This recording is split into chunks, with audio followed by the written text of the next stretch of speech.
European league के 8 मैचों के साथ भारत की हॉकी टीम का FIH प्रो लीग हॉकी का अभियान संपन्न हो गया है।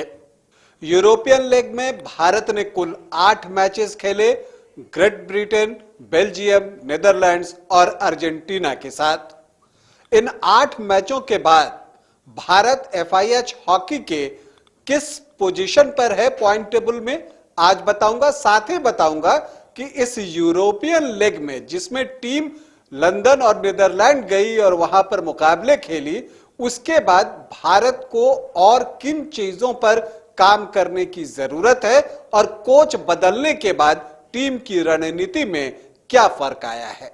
नमस्कार, आप देख रहे हैं न्यूज बाय स्कोप और मैं हूं Rakesh Ranjan. FIH pro league hockey के 8 मैचों को खेलने के लिए भारतीय टीम ने यूरोप का दौरा किया और वहां पर 8 मैचेस जो खेले उसमें से 4 में जीत हासिल की और 4 में उसे हार का सामना करना पड़ा। एक बदली हुई बात यह थी कि टीम के साथ नए कोच क्रेग फुलटन थे और एक तरह से आप कह सकते हैं कि यह उनका पहला असाइनमेंट था। उन्होंने खेल की रणनीति बदली।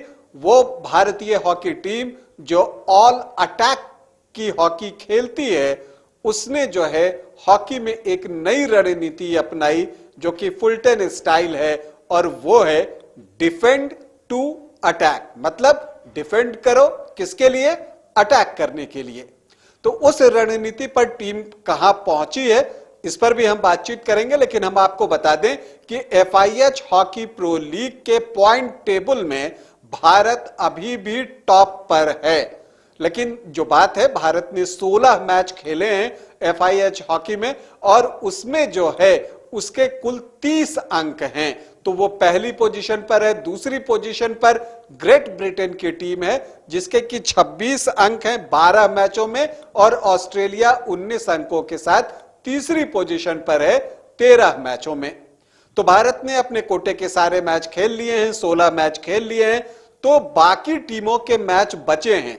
तो भारत अभी तो पॉइंट टेबल में टॉप पर है, लेकिन क्या वो आगे भी इस टॉप की पोजीशन को बरकरार रख पाएगा, ये देखना दिलचस्प होगा। क्योंकि भारतीय टीम के पास मैचेस नहीं होंगे, लेकिन अन्य टीमें FIH प्रो लीग के अपने अपने मुकाबले खेलेंगी, तो वहां पर उनके लिए एक संभावना होगी कि वो भारतीय टीम को पीछे छोड़ दे। लेकिन जो भी स्थिति है उसे देखकर ये तो आप कह सकते हैं कि भारत की हॉकी टीम ने FIH हॉकी प्रो लीग में शानदार प्रदर्शन किया है, और आप मानकर चलिए कि टॉप 3 में तो भारत रहने वाला है ही। तो ये हो गई पॉइंट टेबल की बात। अब अगर हम बात करते हैं नए कोच क्रेग फुलटन की और उनकी रणनीति की, तो हम बात करें कि जैसा मैंने आपको कहा कि जो उनकी रणनीति है वो है डिफेंड टू अटैक।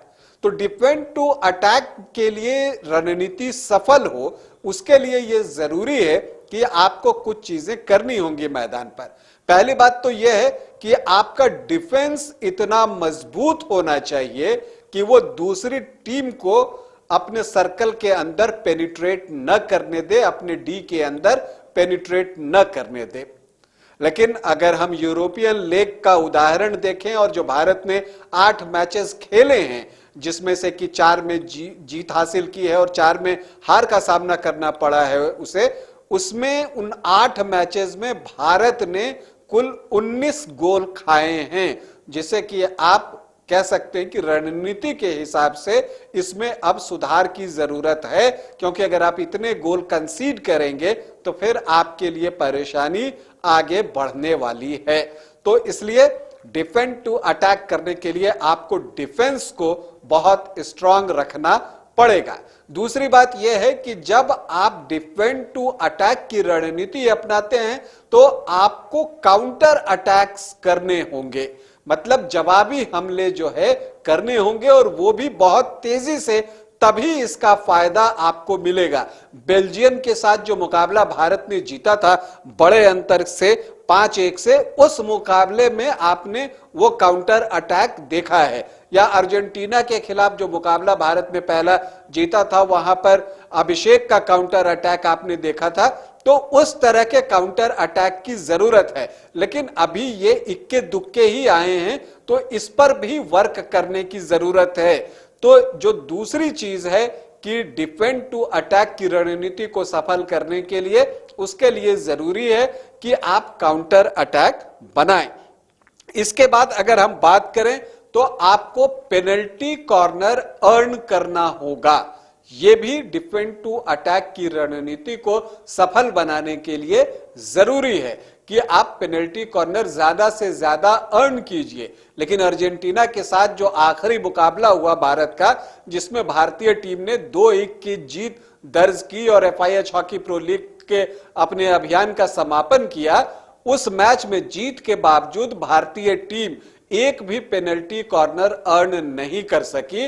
तो यह चिंता की बात है। आपको पेनल्टी कॉर्नर जो है वो अर्न करना होगा, तभी आपके लिए मौके बनेंगे। जब आप डिफेंड टू अटैक की रणनीति अपनाते हैं तब खास करके ये जरूरी हो जाता है। और चौथी चीज जो बहुत महत्वपूर्ण है डिफेंड टू अटैक को सफल करने के लिए, कि जो आपको पेनल्टी कॉर्नर मिलते हैं उसका कन्वर्जन रेट जो है वो बढ़िया होना चाहिए। और इसके लिए जो है भारतीय टीम को लगातार प्रयास करते रहना होगा, क्योंकि हमने देखा है कि जो पेनल्टी कॉर्नर के मौके मिलते हैं उसे अच्छी तरह से भुनाने में कई बार भारतीय टीम पीछे रह जाती है। हालांकि FIH प्रो लीग हॉकी की हम बात करें तो हरमनप्रीत ने जो है वो जबरदस्त प्रदर्शन किया है पेनल्टी कॉर्नर को कन्वर्ट करने के मामले में। और उन्होंने जो जितने गोल किए हैं, 18 गोल किए हैं उन्होंने, जो सबसे ज्यादा है उसमें 16 गोल उन्होंने पेनल्टी कॉर्नर के साथ ही किए हैं। 14 मैचों में 18 गोल नाम है हरमनप्रीत के नाम पर। तो इसी तरह का प्रदर्शन आपको अन्य जो पेनल्टी कॉर्नर के शॉट्स लेते हैं उनके लिए ये जरूरी होगा कि वो वहां पर जाएं और परफेक्ट पेनल्टी कॉर्नर का शॉट लें या स्कोप लें। तो जो भी करना है वो करें और भारतीय टीम के लिए गोल बनाएं। तो ये जो रणनीति है उसमें सफलता जो है वो जरूरी है। तो इन चीजों को आपको ठीक करना ही होगा। अगर हम यूरोपियन लीग में खिलाड़ियों के प्रदर्शन की हम बात करें तो मनप्रीत सिंह के साथ आप कह सकते हैं कि एक एक्सपेरिमेंट हुआ। वो मिडफील्ड में खेलते हैं, सीनियर खिलाड़ी हैं, तो उनको डिफेंस में उतारा गया। तो अगर आप ईमानदारी से कहें तो जो मनप्रीत हैं उनकी टैकलिंग की अगर हम बात करें तो वो बहुत बढ़िया नहीं था या अप टू द मार्क नहीं था, ये आप कह सकते हैं।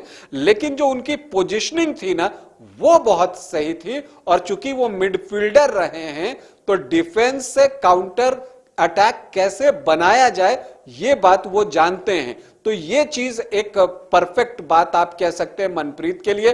लेकिन देखना है कि क्या मनप्रीत आगे भी डिफेंस में ही खेलते हैं या फिर उन्हें वापस से मिडफील्ड में लाया जाता है, यह भी देखना होगा। विवेक सागर प्रसाद ने नए कोच के आने के बाद जो है बेहतर प्रदर्शन किया है और ये उनके लिए बहुत जरूरी था। इसी तरह से अभिषेक की हम बात करते हैं। तो कुल मिलाकर अगर आप देखें तो FIH प्रो लीग हॉकी में भारत का प्रदर्शन बेहतरीन रहा है और हम उम्मीद करते हैं कि भारत ने जैसा प्रदर्शन किया है और अब नए कोच आ जाने के बाद और नई रणनीति आ जाने के बाद भारतीय टीम जो आने वाले उसके असाइनमेंट है उसमें बेहतर प्रदर्शन करेगी। अगर आप आने वाले असाइनमेंट के बारे में जानना चाहते हैं तो आपको बता दूं कि जुलाई में भारतीय टीम स्पेन जाएगी और वहां पर वो मेजबान स्पेन के साथ नीदरलैंड्स के साथ फ्रेंडली मुकाबले खेलेगी। तो नीदरलैंड्स से जो आपको हार मिली है ना इस यूरोपियन लीग में नीदरलैंड ने भारत को दोनों मैचों में पराजित किया है। तो आप उस हार का हिसाब स्पेन में नीदरलैंड्स से चुकता कर सकते हैं। तो जो पहला असाइनमेंट है वो यही है कि स्पेन जाना है टीम को, और जो दूसरा असाइनमेंट है ना वो आपको अगस्त में है, एशियन चैंपियंस ट्रॉफी होने जा रही है। तो उसमें भारतीय टीम को फिर से एक बार जो है मौका मिलेगा खुद को साबित करने के लिए, और फिर उसके बाद सबसे बड़ा टूर्नामेंट होगा क्योंकि एशियन गेम्स शुरू होगा चीन में, और वहां पर भारतीय टीम के लिए हॉकी में स्वर्ण पदक से कम कुछ भी मंजूर नहीं होगा। भारत की हॉकी टीम को हमारी ढेर सारी शुभकामनाएं। अभी के लिए इतना ही, इजाजत दें, नमस्कार।